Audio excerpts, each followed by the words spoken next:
In podcast 1 and 2, you have seen the difference between saving and investing, and you've learned about the major asset classes you can invest in, like equities, bonds, and real estate. Now we will analyze what makes the value of your investment grow or shrink.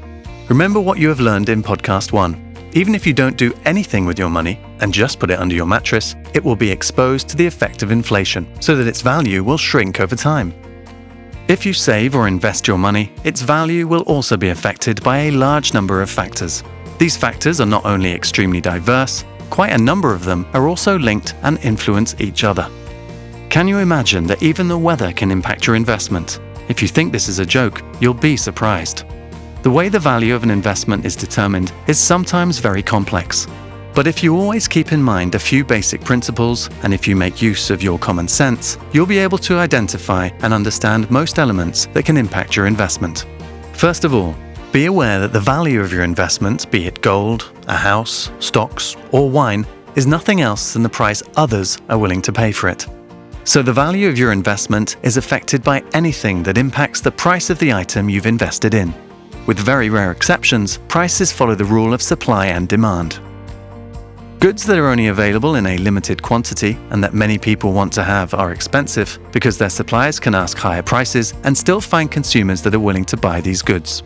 On the other hand, goods that exist in abundance and that only few people want to have are very cheap or have no value at all. That's why you'll not get rich by trying to sell ice cubes at the North Pole or sand in the desert.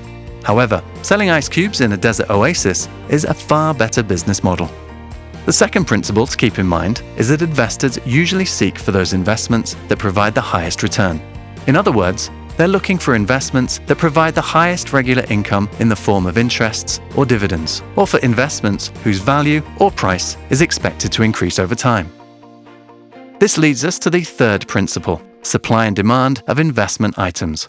Gold, real estate, stocks, or wine are largely driven by the investor's expectations about how the prices of these investment items will evolve in the future. We can reduce these three principles to two simple questions. That is, what elements impact the investor's expectations regarding the future price of their investment item, and how do they impact these expectations? While the question sounds quite simple, answering it can be a very tricky exercise. The reason is that the elements that may and actually do have an either positive or negative effect on investor expectations and consequently on the prices of investment items are simply too many and diverse.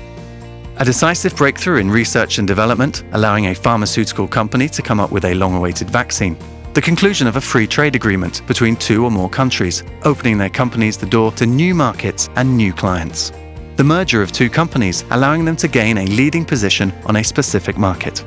And of course, the general economic environment, interest rates, inflation, unemployment rates, economic forecasts and indicators, legal and regulatory changes, etc. Financial institutions, asset managers, and investment advisors employ legions of analysts who closely monitor whatever happens in the economy, in politics, and in society at large, and try to foresee the likely impact of the financial markets. Very often, there are different ways to evaluate the potential effects of specific events. There is rarely one single truth. Each investor, each trader has his own beliefs and expectations, and this is what makes the markets work. Making wise investment decisions requires a lot of information and knowledge, and sometimes imagination. Those who don't have the time to collect, analyze, and evaluate data on at least the major elements likely to have an impact on their investments are well advised to seek professional assistance. Earlier in this podcast, we talked about the impact the weather can have on your investments. We still owe you the story. Click here to get it.